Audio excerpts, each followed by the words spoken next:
그는 여기에 계시지 않다. 그가 말씀하신 대로 그는 살아나셨다.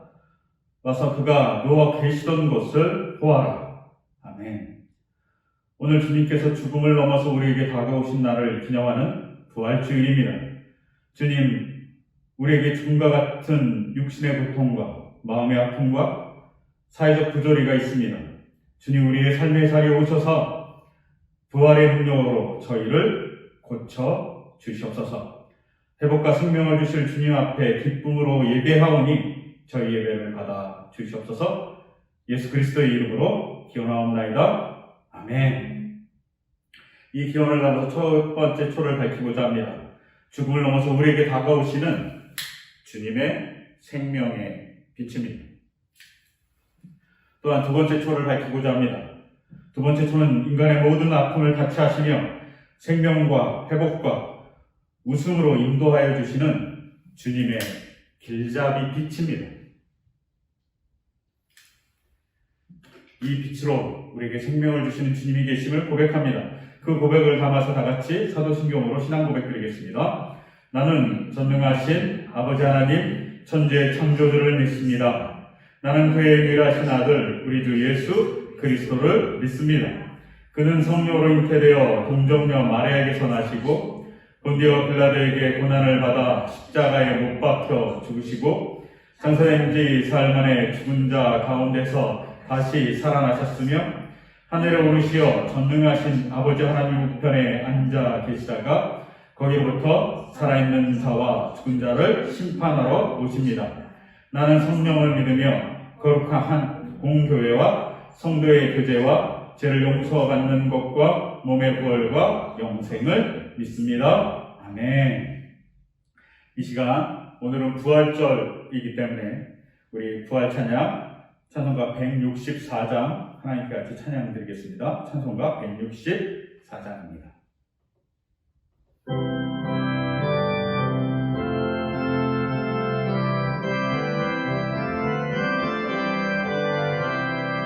예수 부활했으니 할렐루야 만민 찬송하여라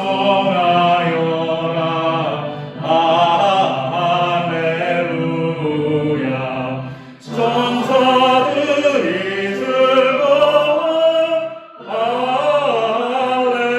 할렐루야 기쁜 찬송 부르네 할렐루야 내 속하신 주 예수 할렐루야 선한 싸움 이겼네 할렐루야 사망 권세 이기고 할렐루야 하늘 문을 여셨네 할렐루야 마귀 권세 이긴 주 할렐루야 왕의 왕이 되셨네 할렐루야 높은 이름 세상에 할렐루야 멀리 반포하여라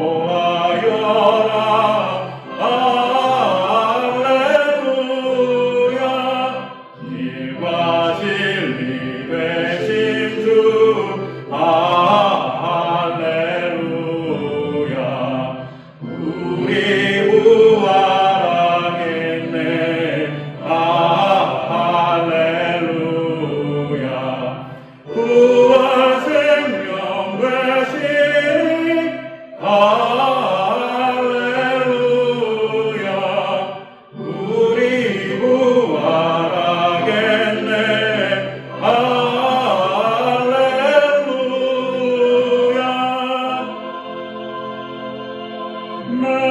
아멘. 이 시간 우리가 부활을 받은 사람으로서 서로 우리 가족과 성도들 그리고 온라인으로 서로 우리가 온라인으로 연결된 성도들에게 같이 축복해 주겠습니다. 하나님의 사랑이 당신의 삶 가운데 가득하기를 축복합니다. 같이 축복해 주겠습니다. 부활의 사랑, 부활의 능력으로 우리 서로 축복해 주기를 소망합니다. 하나님의 사랑이 당신의 삶 가운데, 하나님의 사랑이 당신의 삶 가운데 가득하기를 축복합니다. 하나님의 은혜가 우리 가운데 가득하길 기도합니다. 하나님의 사랑이 당신의 삶 가운데, 하나님의 사랑이 당신의 삶 가운데 가득하기를 축복합니다. 하나님의 은혜가 우리 가운데 가득하길 기도합니다. 가득하기를 기도합니다. 가득하길 기도합니다. 가득하길 기도합니다. 이 시간 우리에게 부활의 기쁨으로 오신 주님께 다 같이 앉으셔서 기도드리겠습니다. 제가 기도드리겠습니다. 부활의 주님, 성삼위일체 하나님과 생생한 사랑을 나눌 수 있는 부활로 우리의 삶에 매일매일 오셔서 감사합니다. 부활이 있기에 우리의 삶의 어두움에서 주님을 바랄 수 있음도 감사합니다. 이 감사라는 일상의 언어를 넘어서 부활하신 주님, 우리를 직접 만나주시기를 소망합니다. 우리의 현실의 아픔 속에서 부활의 구원으로 우리를 고쳐주시기를 소망합니다. 우선 우리를 코로나19로부터 구원하여 주시기를 간절히 소망합니다. 코로나19의 폭력 앞에 우리는 무력하고 경제는 무너지고 사람들의 마음은 척박해졌습니다. 주님이 이 긴 터널에서 저희를 탈출하게 하여 주시옵소서. 죽음에서 생명으로 부활하셨듯이 우리의 일상이 부활하게 하여 주시옵소서. 또한 저희 각자의 아픔을 구원하시기를 소망합니다. 아이들이 알레르기로, 아토피로, 그리고 마음의 질병으로, 게임 중독으로 시달리고 잠 못 이루고 또한 눈물을 흘립니다. 이런 아이들의 질병은 우선 우리와 같은 어른들의 잘못을 고백합니다. 이런 질병은 저희의 잘못이고 저희의 편의를 위해서 쓰레기를 만들었고 자연을 파괴했고 생산을 용이하기 위해서 많은 공해물질을 배출했기 때문입니다. 공기는 어느새 먼지로 가득 차서 우리는 호흡하기 곤란한 세상을 만들었습니다. 주님, 자연을 파괴하고 삶을 파괴한 저희의 죄를 용서하시고 그 죄를 떠안는 아이들의 아픔을 구원하여 주시옵소서. 또한 주님, 몸을 세우는 허리가 아픈 가정에, 삶에 방황하게 되는 피부에 삶의 진이 있는 가정에, 먹고 삶의 즐거움을 주는 치아가 아픈 가정에, 마음자리에 어두움이 있는 가정에, 또한 여러 가지 알지 못하고 끙끙거리는 아픔에 시달리는 모든 가정에 치유를 허락하여 주시옵소서. 아이들을 키우는 가정에 주님이 돌봐주시고 청년들에게는 배필을 허락하여 주시고 가정을 꾸리는 즐거움을 허락하여 주시기를 소망합니다. 또한 경제적인 아픔에 시달리고 있는 가정에는 주님께서 생명의 떡을 허락하여 주시옵소서. 또한 교회를 위해서 기도합니다. 우리가 주님의 뜻을 행하는 공간과 시간이 되고 타인에게, 주님에게, 또한 자연에게 즐거움을 주는 우리의 삶이 되기를 소망합니다. 또한 한국교회가 바로 서서 신학적으로 바르며 사람들을 구원하는, 그리고 사람들을 안아주는 교회가 되게 하여 주시옵소서. 또한 나라를 위해서 기도합니다. 분열이 아닌 연합할 수 있는 나라가 되게 하시고 진보와 보수가 서로 부족을 채우는 아름다운 관계를 만들어가는 길을 거둘 수 있도록 주께서 도와주시옵소서. 또한 이번 주 우리에게 보궐선거가 있습니다. 코로나 환경에서 무사히 치를 수 있도록 주님 지켜주시옵소서. 또한 어제는 사상 사건으로 아파했던 제주의 아픔을 우리가 기억하는 날이었습니다. 주님, 이 땅에 그런 동족의 아픔이, 서로 죽임이, 서로 미워함이 없도록 주께서 지켜 주시옵소서. 미움의 사랑으로 채워지는 놀라운 부활의 신비를 경험할 수 있도록 인도하여 주시옵소서. 이 모든 것을 간절히 소망하며 예수 그리스도의 이름으로 기도하며 하나님과 나 자신만이 아는 은밀한 죄를 이 시간 침묵으로 고백하겠습니다.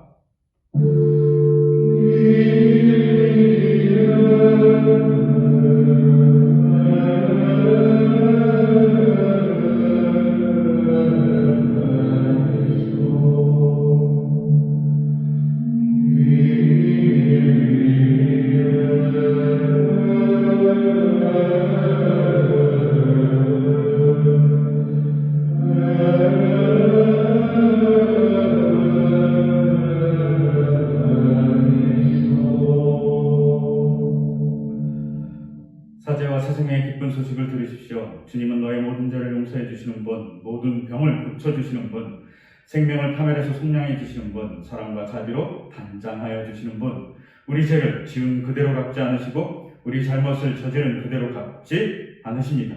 이제 이 말씀에 따라 사제와 생명의 은총이 여러분의 성령을 통하여 이 말씀을 선언합니다. 아멘.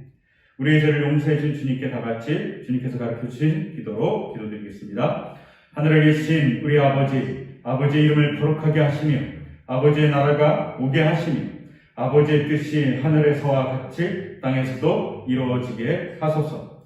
오늘 우리에게 일용할 양식을 주시고 우리가 우리에게 잘못한 사람을 용서해 준 것 같이 우리 죄를 용서하여 주시고 우리를 시험에 빠지지 않게 하시고 악에서 구하소서. 나라와 권능과 영광이 영원히 아버지의 것입니다. 아멘. 이 시간 부활의 주님을 같이 찬양하기를 소망합니다. 찬송가 165장입니다.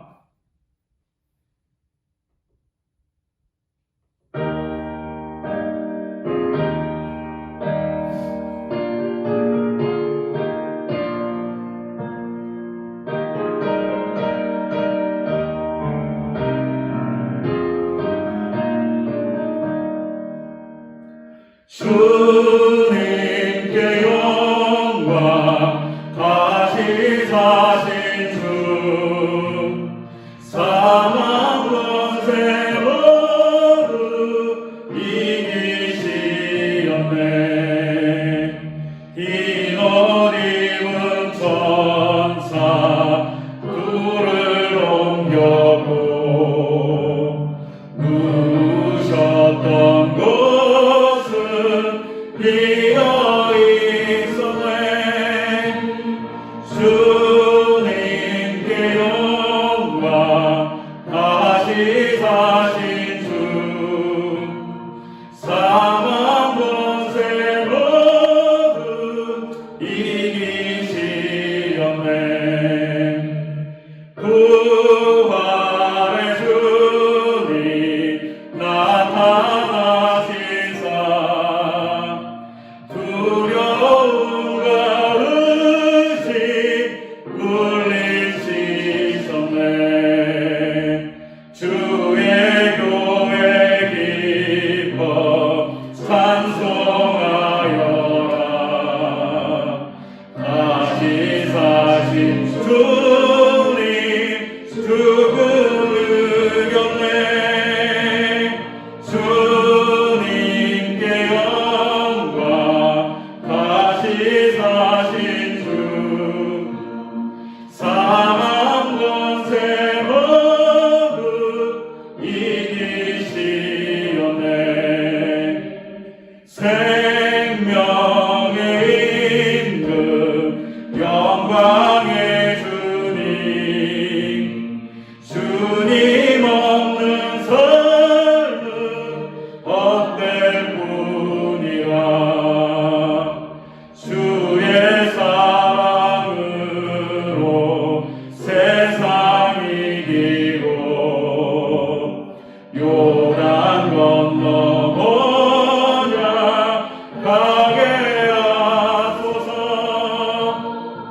주님께 영광 다시 사신 주 사망 권세 모두 이기시었네. 다 같이 부른 찬송가 160장 합창으로 같이 불렀습니다. 이 찬양 다시 하나님께 그리고 부활하신 예수님께 같이 찬양드리기를 소망합니다. 다 같이 찬양드리겠습니다.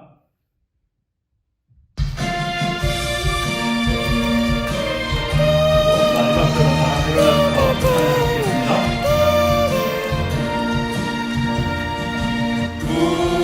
무덤에 머물러 예수 내 구주 새벽 기다렸네. 예수 내 주 원수를 다 이기고 무덤에서 살아나셨네. 어둠을 이기시고 나와서 성도와 함께 길을 다스리시네. 사셨네 예수 다시 사셨네. 헛되이 지키게 예수 내 구주 헛되이 공하네. 예수 내 주 원수를 다 이기고 무덤에서 살아나셨네. 어둠을 이기시고 나와서 성도와 함께 길을 다스리시네. 사셨네 예수 다시 사셨네. 거리 못 가두네. 예수 내 구주 우리를 살리네. 예수 내 주 원수를 다 이기고 무덤에서 살아나셨네. 어둠을 이기시고 나와서 성도와 함께 길을 다스리시네. 사셨네 예수 다시 사셨네.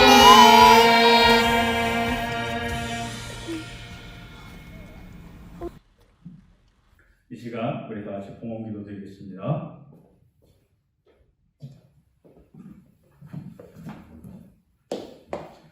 하나님 감사합니다. 오늘은 부활 주일입니다.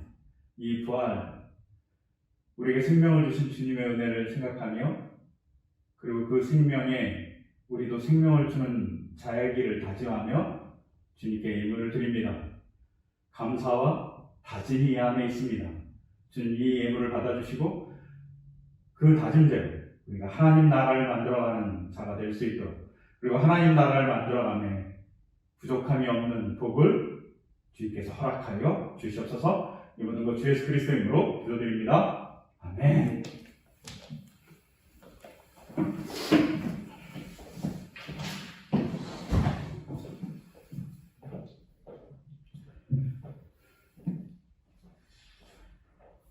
네, 이 시간 하나님의 말씀을 같이 보겠습니다. 오늘 주신 구약의 말씀은 시편 16편 10절에서 11절까지의 말씀입니다. 오늘 주신 구약의 말씀은 시편 16편 11절에서 10절에서 11절까지의 말씀입니다. 이 시간 다 같이 하나님의 말씀을 봉독하겠습니다. 주님께서 나를 보호하셔서 죽음의 세력이 나의 생명을 삼키지 못하게 하실 것이며 주님의 거룩한 자를 죽음의 세계에 버리지 않으실 것이기 때문입니다. 주님께서 몸서 생명의 길을 나에게 보여주시니 주님을 모시고 사는 삶의 기쁨이 넘칩니다.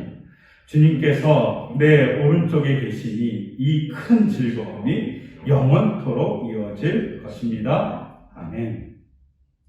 오늘 주신 역사서의 말씀은 사도행전 5장 30절에서 31절까지의 말씀입니다. 역사서의 말씀은 사도행전 5장 30절에서 31절까지의 말씀입니다. 이 말씀 또한 작독하겠습니다.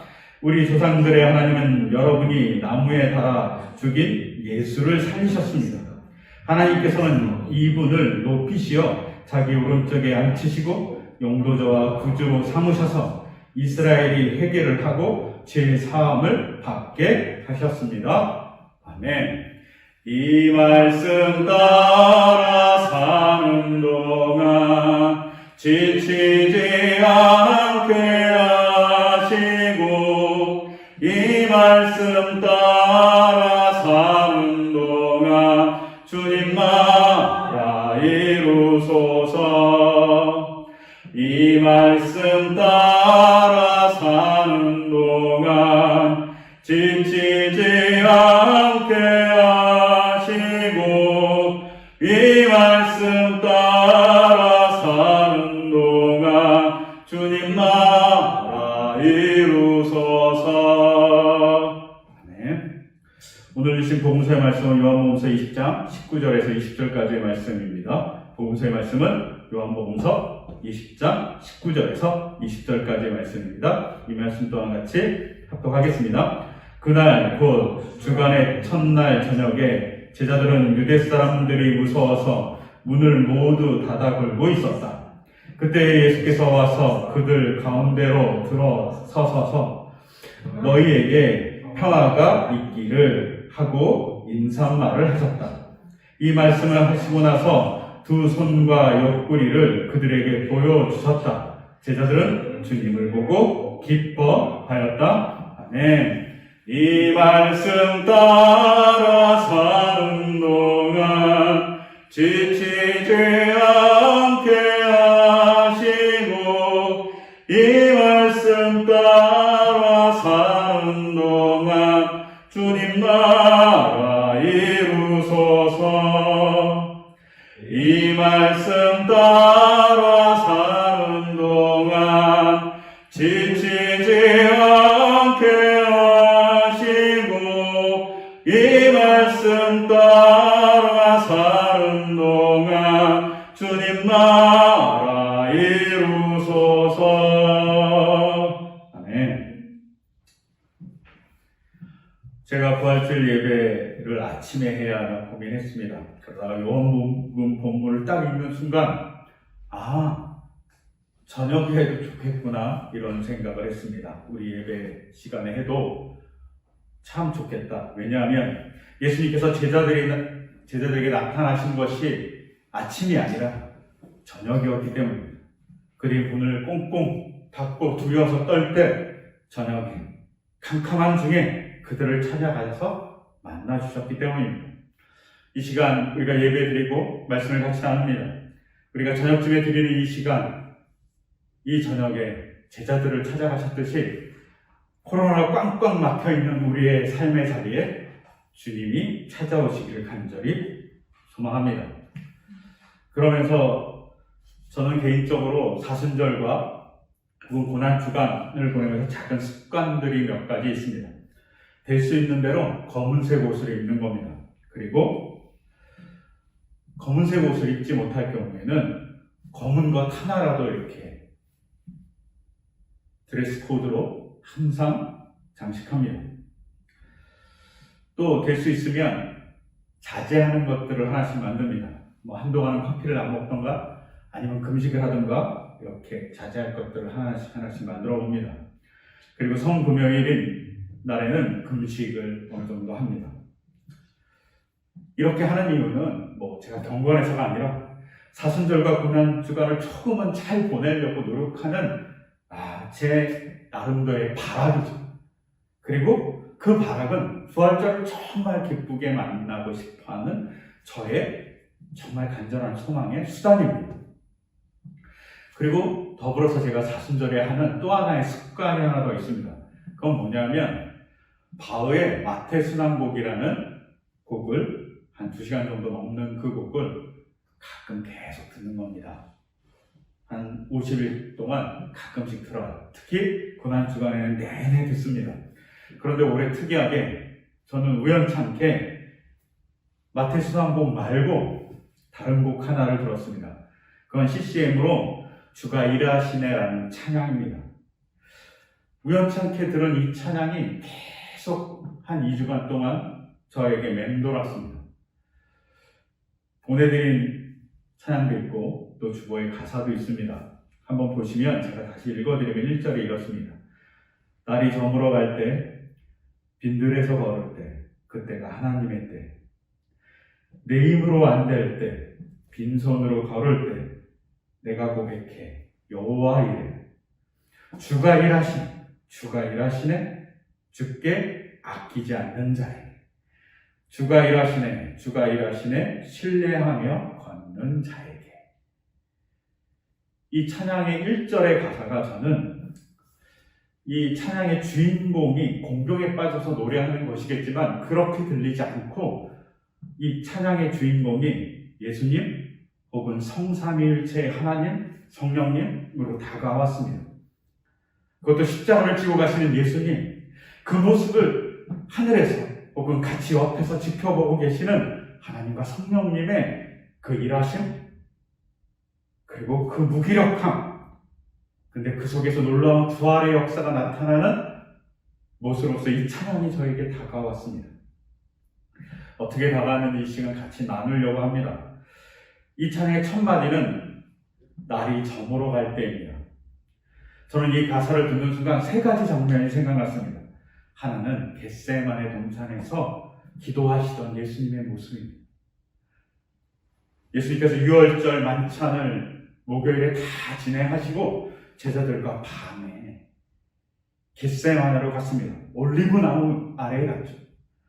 올리브나무의 그 손가락같이 생긴 그 잎사귀 하나하나가 예수님을 만져주시길 바라는 마음같이, 혹은 팔같이 쭉 벌려있는 그 가지가 예수님의 그 외로움과 아픔을 안아주기를 바라는 것 같이, 아니면 그 무성한 잎이 포근하게 감싸주고 위로해줄 그 사랑같이 느껴지고 싶어서 예수님이 올리브 나무 아래서 기도하지 않았을까 생각합니다.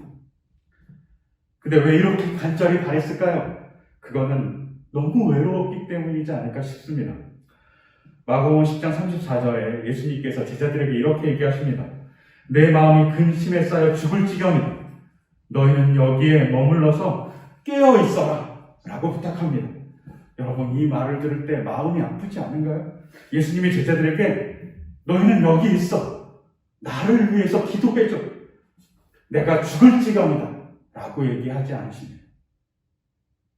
뭐라고 얘기하냐면 심히 근심에 쌓여서 죽을 지경인데 제자들에게는 기도해달라고 부탁하지 않고 깨어 있어 달라고 얘기합니다. 제자들을 하시는 거죠. 기도를 부탁하기에는 제자들이 인식하지 못하니까, 기도를 부탁하기에는 제자들이 예수님의 처지를 알지 못하니까, 제자들은 어쩌면 예루살렘 입성 혹은 성전 정화에서 예수님이 하신 것 때문에 흥분한 상태이기 때문에 기도할 수 없는 상태였을지도 모릅니다. 그걸 잘 알고 있었던 거죠.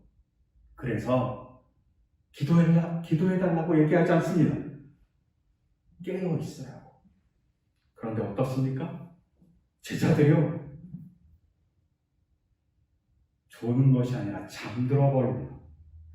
전혀 예수님의 외로움에 공감하지 못하는 거죠. 우리가 밤이라는 게 뭡니까? 편안하게 쉬는 날이기도 하지만, 쉬는 시간이기도 하지만 외로움의 시간이기도 합니다. 날이 저물어 갈 때, 외로움이 점점 쌓여가는 그 시간 예수님은 어쩌면 겟세마네 동산에서 그 쓸쓸하심을 혼자 감내하며 계시지 않았을까 생각이 되었습니다. 두 번째 장면은 날이 저물어 갈 때란 이 가사의 두 번째로 다가온 장면은 예수님께서 십자가에 달리시고 3시간 정도 흘렀습니다. 정오입니다. 근데 성경에 의하면 낮 12시부터 어둠이 온 땅에 덮었다고 되어 있습니다. 낮 12시 어떤 시간입니까? 가장 밝은 시간입니다. 가장 밝은 시간. 저물어 갑니다. 왜 저물어 갈까요?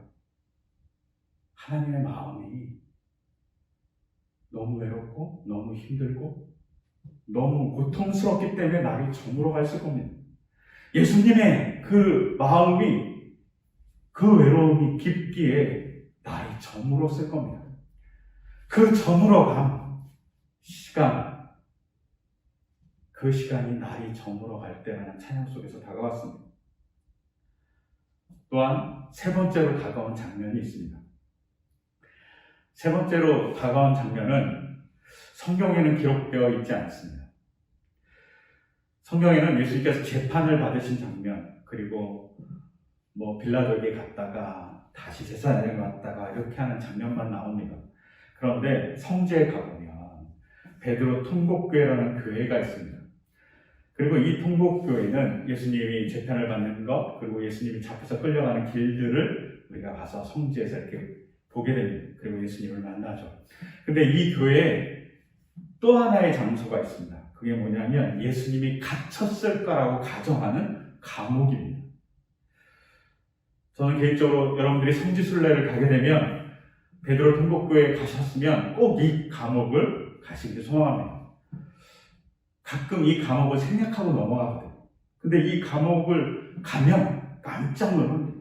감옥은 돌을 판 감옥입니다. 근데 돌을 옆으로 판 게 아니라 돌을 밑으로 팠습니다. 그리고 돌 입구에는, 천정 입구에는 구멍이 있습니다. 즉 죄수를 옆으로 이렇게 철장으로 집어넣는 게 아니라 죄수를 로프에 메어서 위에서 이렇게 내려보내는 겁니다. 이런 감옥이었다라고 얘기합니다. 예수님은 재판을 받고 십자가에 달리시기 전 어쩌면 그 감옥에 있었을지 모르네요. 그 감옥, 빛도 제대로 들어오지 않는 감옥, 저 감옥이 어둠 같았을 겁니다. 날이 저물어서 어두운 감옥, 어두운 세상같이 예수님이 감옥에서 어둠과 직면하고 있는 거죠. 그런데 이 성지에 가서 이 감옥에 가면 깊은 그 감옥에 중앙에 강백상이 하나 놓여 있습니다. 돌 같은 백상인데 그 돌 강백상 위에는 시편 88편이 여러 가지 다양한 언어로 번역되어서 놓여 있습니다. 그 시편 88편을 제가 읽는 순간 먹먹해졌습니다. 제가 여러분에게 그 시편 88편을 읽어드리면 이렇습니다. 주님, 나를 구원하신 하나님, 낮이나 밤이나 내가 주님 앞에 부르짖습니다. 내 기도가 주님께 이르게 하시고 내 울부짖음의 귀를 기울여 주십시오. 나는 고난에 휩싸이고 내 목숨은 수월의 문턱에 다다랐습니다. 나는 무덤으로 내려가는 사람과 다름이 없으며 기력을 다 잃은 사람과 같이 되었습니다. 이 몸은 또한 죽은 자들 가운데 버림을 받아서 무덤에 누워있는 살해된 자와 같습니다. 나는 주님의 기억에서 사라진 자와 같으며 주님의 손에서 끊어진 자와도 같습니다. 주님께서는 나를 구덩이에 밑바닥 칠흑같이 어두운 곳에 던져버리셨습니다. 주님은 주님의 진노로 나를 짓눌렀으며 주님의 파도로 나를 압도하셨습니다. 주님께서는 나의 가까운 친구들마저 내게서 멀리 떠나가게 하시고 나를 그들 보기에 역겨운 것이 되게 하시니 나는 갇혀서 빠져나갈 수 없는 몸이 되었습니다. 고통으로 나는 눈마저 흐려졌습니다. 주님, 내가 온전히 주님께 부르짖으며 주님을 바라보면서 두 손을 들고 기도하였습니다. 주님은 죽은 사람에게 기적을 베푸시렵니까? 혼백이 일어나서 주님을 찬양하겠습니다. 무덤에서 주님의 사랑을 죽은 자의 세계에서 주님의 성실함을 이야기할 수 있겠습니까? 흑암 속에서 주님의 기적을, 망각의 땅에서 주님의 정의를 경험할 수 있겠습니까? 주님, 내가 주님께 부르짖고 첫 새벽에 주님께 기도드립니다. 주님, 어찌하여 주님은 나를 버리시고 주님의 얼굴을 감추십니까? 나는 어려서부터 고통을 겪었고 지금까지 죽음의 문턱에서 살아나온 몸이기에 주님께로부터 오는 그 형벌이 무서워서 내 기력이 다 세잔해지고 말았습니다. 주님의 진노가 나를 삼켰으며 주님의 무서운 공격이 나를 파멸시키셨습니다. 무서움이 날마다 홍수처럼 나를 외웠었으며 사방에서 나를 둘러쌌습니다. 주님께서 내 사랑하는 사람들과 이웃을 내게서 떼어놓으셨으니 오직 어둠만이 나의 친구입니다. 시편 88편의 이야기입니다. 이 88편 맨 끝에 오직 어둠만이 나의 친구입니다 라고 시편 88편의 기자는 고백합니다.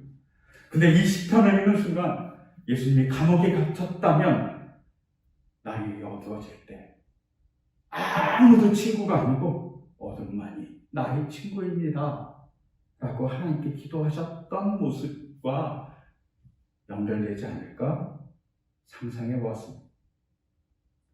저에게 날이 저물어 갈 때는 이렇게 예수님의 외로움으로 다가왔습니다. 그리고 둘째 마디에는 빈들에서 걸을 때라고 얘기합니다. 이 순간 저에게 빈들은 십자가의 길, 우리가 얘기하는 비아 돌로로사, 그 길을 걷고 있는 예수님이 빈들에서 걷고 있는 예수님이지 않을까 생각하게 되었습니다. 예수님이 그 길을 걸을 때 십자가 너무 무거워서 떨어뜨렸을 때 제자들 하나 와서 그 십자를 같이 져주지 못했습니다. 제자들이 없었기에 구레네 시몬이라는 사람이 대신 십자가를 졌습니다. 즉 빈들, 아무도 없는 곳이 된 거죠. 자기가 3년 동안 사랑했던 제자들, 그렇게 많이 고쳐줬던 사람들도 모두 예수님을 외면하는 그 외로움의 자리, 빈들과 같은 자리가 바로 십자가의 길, 그 길이지 않을까 생각했습니다. 근데 셋째 마디에 이렇게 얘기합니다. 그때가 하나님의 때. 그 극단적인 외로움, 버림받는 순간 예수님은 그 외로움을 넘어서 뭐라고 얘기하냐면 이때가 하나님의 때라. 이 외로움과 버림과 소외와 배신이 하나님의 때라.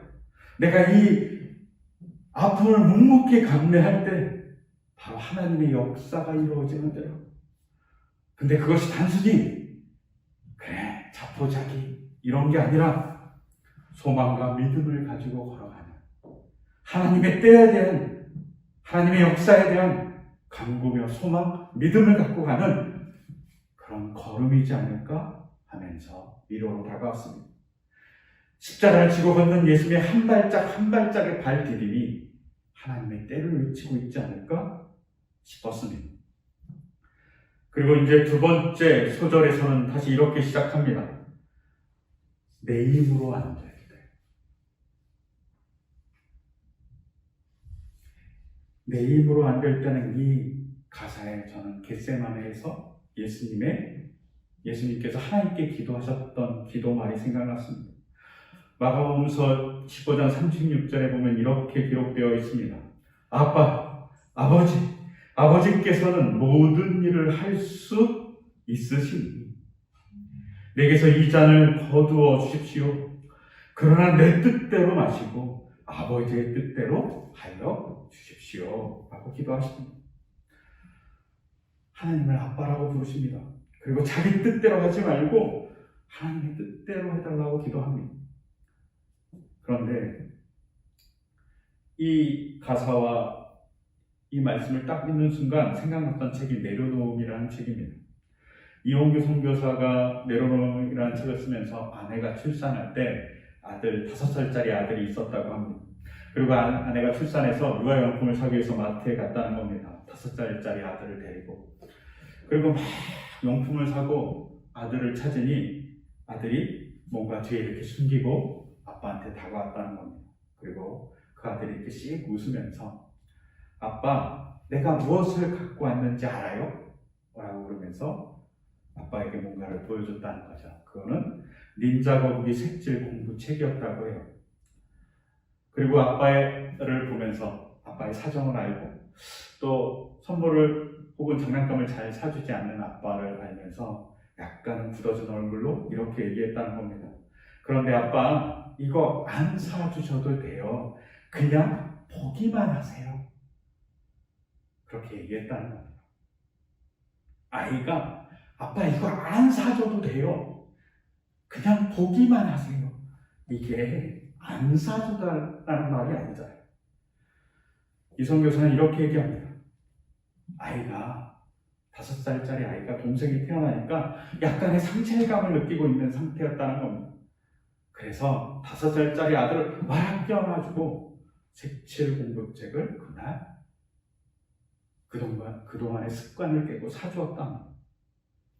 아빠 이거 안 사줘도 돼요는 정말 간절하게 사달라는 거죠. 예수님께서 아버지 내 뜻대로 마시고라는 말은 아버지 이걸 안 할 수 있으면 안 하고 싶습니다라는 정말 간절한 소망이죠. 특히 이 잔이라는 이 잔은 히브리어로 코스입니다. 제가 여러 번 말씀드렸지만 이 코스라는 단어는 가끔은 기쁨, 가끔은 분노를 의미합니다. 그런데 분노를 의미할 때는 극한 분노를 의미합니다. 인류의 죄에 대해서, 인류의 악함에 대해서 하나님께 막 쏟아놓는 분노를 잔을 비유해서 쓸 때가 많습니다. 즉 예수님이 잔을 비켜달랄 때 이 잔은 그냥 십자가 달리는 거 아닙니다. 하나님의 분노를 온 힘으로, 온 몸으로 맞이하는 그 상태를 의미합니다. 근데 내 뜻대로 마시고 하는 이 말 속에 예수님의 사랑이죠. 내가 이 잔을 안 받을 수 있습니다. 근데 주님, 하나님, 아버지, 아빠, 내 힘으로는 안 됩니다. 왜? 내가 인류를 사랑하기 때문입니다. 아버지 뜻에 어긋나기 때문입니다. 성령의 말할 수 없는 탄식에 어긋나기 때문에 내 힘으로 안 됩니다. 이것을 하나님으로 바꾸잖아요. 그러면 성부의 하나님 하실 수 있죠. 그런데 성부의 하나님이 자기 제한이라는 그 제한을 걸어서 아들을 포기할 수밖에 없는 상태를 의미합니다. 자기 파괴적인 일을 아들에게 시키는 일이죠. 왜? 인간을 사랑하기 때문에 어쩔 수 없는 상황에 놓인 겁니다. 그래서 칼바르트라는 신학자가 이렇게 얘기했죠. 전 인류를 구하기 위해서 단 한 사람을 버렸다. 예수님을 버리신 거죠. 성부는 자기 힘으로 할 수 있지만 할 수 없는 그 일을 아파하면서 예수님의 기도를 들으셨을 겁니다. 우리가 그러잖아요. 아이가 아프면 부모가 발 동동동동 부르잖아요. 예수님이 아프다고 얘기합니다. 예수님이 아빠 내 뜻대로 마시고 라는 말은 정말 이게 어렵습니다 라는 고백인데 그 고백을 들은 하나님 얼마나 아프셨겠습니까? 우리가 잘 아는 찬양 중에 송명희 시인의 얼마나 아프실까라는 찬양이 있습니다. 이 찬양의 가사는 이렇습니다. 얼마나 아프실까 하나님의 마음은 인간들을 위하여 아들을 제물로 삼을 때 얼마나 아프실까 하나님의 가슴은 독생자 주셨건만 인간들 부족하다 원망할 때 하나님의 마음이죠. 하나님의 마음은 막 아파서 너무나도 괴로운 상태. 근데 그것을 벗어날 수 없는 신학적으로 자기 제한이 걸린 하나님. 그 상황이지 않을까. 내 힘으로 안 될 때. 그리고 그 내 힘으로 안 될 때 다음에 나오는 가사가 빈손으로 걸을 때입니다. 이 가사를 들으면서 저는 십자가에 빈손으로 달려있는 예수님이 보였습니다. 아무것도 잡을 수 없습니다. 또 온몸이 빨개 벗겨져서 내동댕이 쳐있는 예수님의 모습이 보였습니다. 그 예수님이 빈손으로서 인간들을 사랑한다고 팔 벌려서 있는 모습이 저에게 다가왔습니다. 그리고 팔 벌려서 달려있는 그 빈손은 저희를 안아주기 위해서 팔 벌리고 있는 것 같이 보였습니다. 그러면서 여기에 반전이 시작됩니다.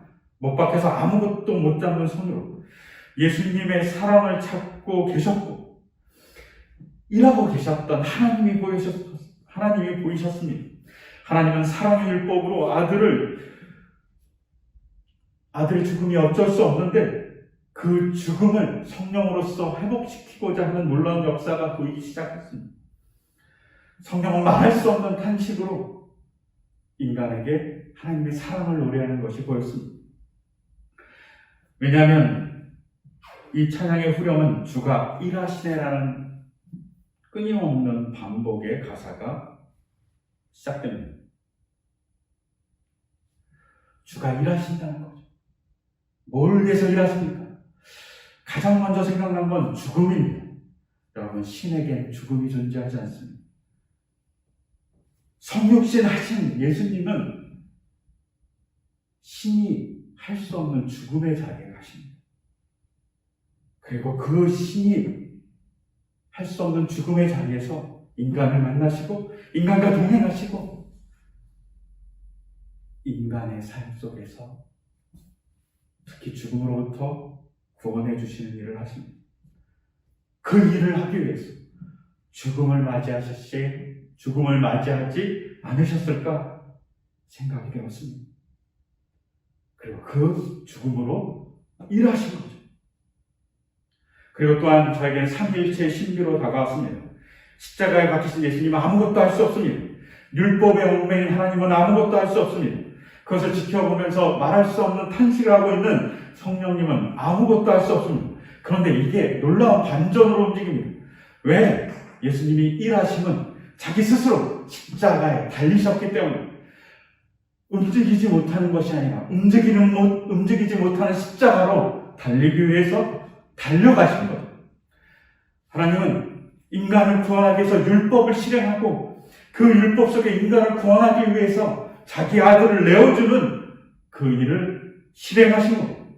성령님은 말할 수 없는 탄식으로 생명을 불어넣기 위해서 예수님과 더불어서 십자가상에 같이 계셨던 거예요.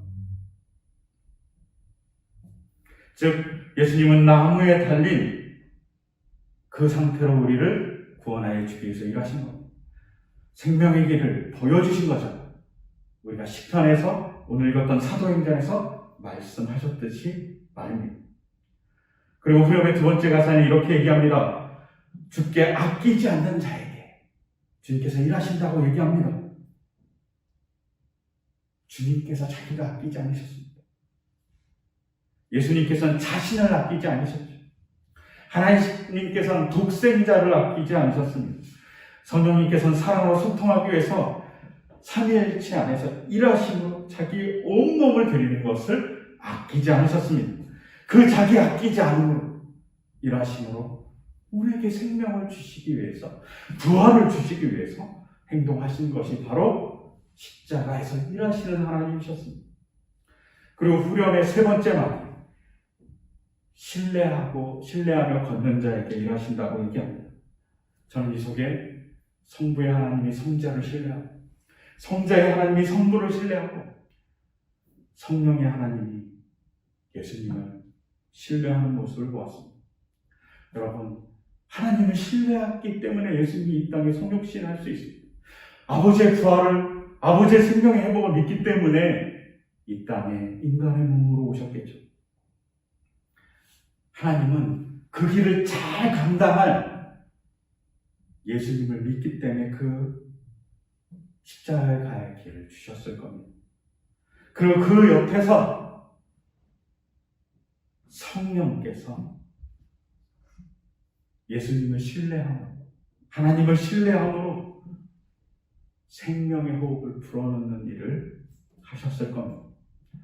즉 삼위일체 하나님은 서로를 향해서 믿음을 가지며 서로를 향해서 소망을 가지며 서로를 향해서 사랑을 가지시며 일하신 거죠. 그리고 이렇게 일하심으로 부활을 통해서 우리에게 뭘 보여주냐면 내가 이렇게 일했어. 왜? 바로 인간을 구하기 위해서. 내가 부활의 첫 열매가 되기 위해서 이렇게 일했어 라고 얘기하십니다. 그리고 인간을 향해서 내가 너희를 믿어. 내가 너희에게 소망이 있다고 생각해. 그리고 그렇게 생각하는 이유는 내가 너를 사랑하기 때문이야 라고 얘기하는 듯이 들립니다. 성삼위일체 하나님은 십자가를 지시고 죽음의 감옥을 감내할 수 있었던 것입니다. 그리고 이 믿음, 소망, 사랑이 부활을 일으키셨고 인간에게 새로운 생명을 주신 겁니다. 제가 오늘 설교를 준비하며 이 찬양을 계속 들었습니다. 주가 일하시네. 주가 우리에게 이렇게 일하십니다. 우리가 빈들을 걸을 때 일하시고, 날이 어두워서 우리가 외로울 때도 일하시고, 그리고 우리가 지쳐 쓰러질 때도 일하십니다. 우리가 아무 힘이 없어서 낭망할 때도 일하십니다. 주님이 그 상황에서 부활로 일하십니다.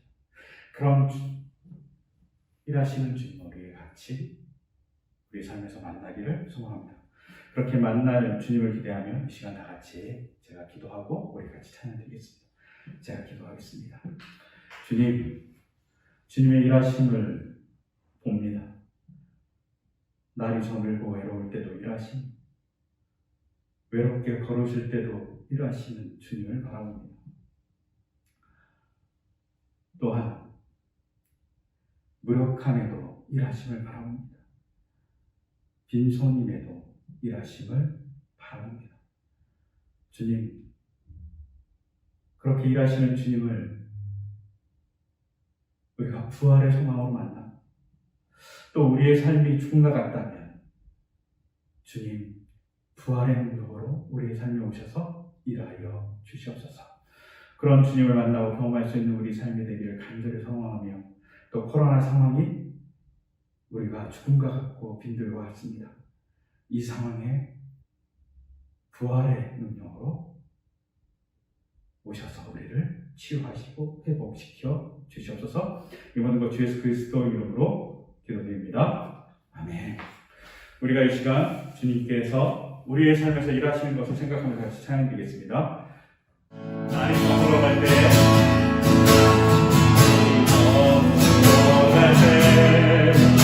길에서 걸을 때 그때가 아닐 때 기도하는 때 빈손으로 걸을 때 내가 고백해 여호와의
외롭게 걸을 때, 내 힘으로 아무것도 안 될 때, 그리고 빈손으로 뭐 하나 잡히지 않을 때, 그때 십자가의 예수님이 일하셔서 부활이 일어났듯이 우리의 삶에도 주님의 부활 같은 놀라운 역사가 일어나길 소망합니다. 그리고 우리가 찬양하기를 소망합니다. 내 삶에 주님이 일하셨다. 그럼 우리 삶이 되기를, 우리의 아픔을 시간 잠시 주님께 고백하고 같이 기도드리겠습니다.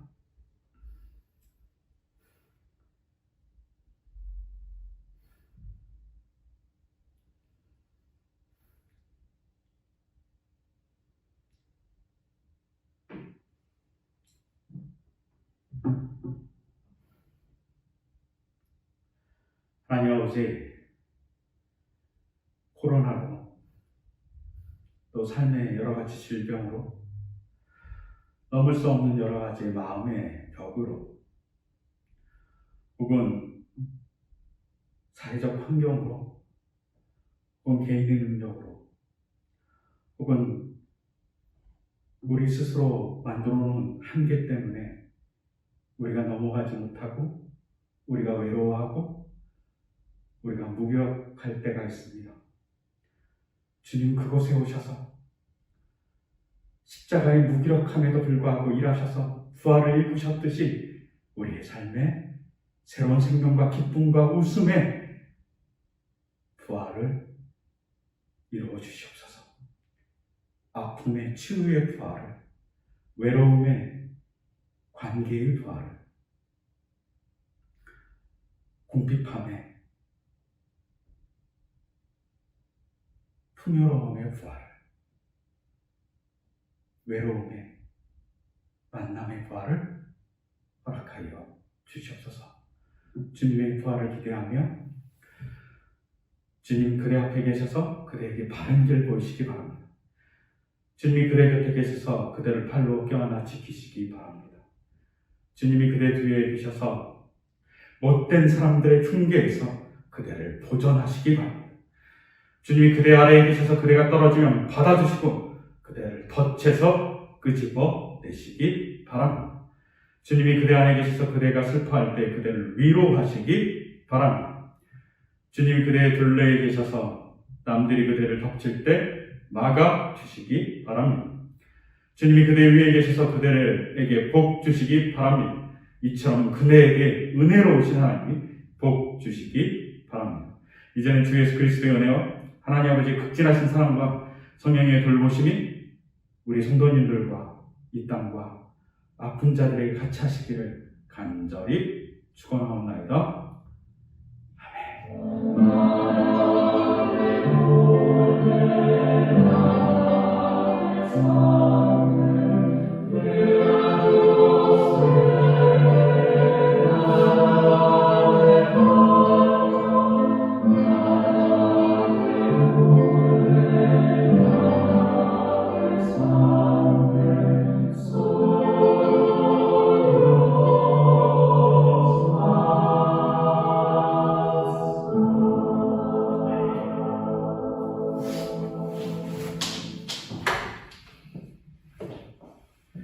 이 시간 잠시 광고를 드리겠습니다.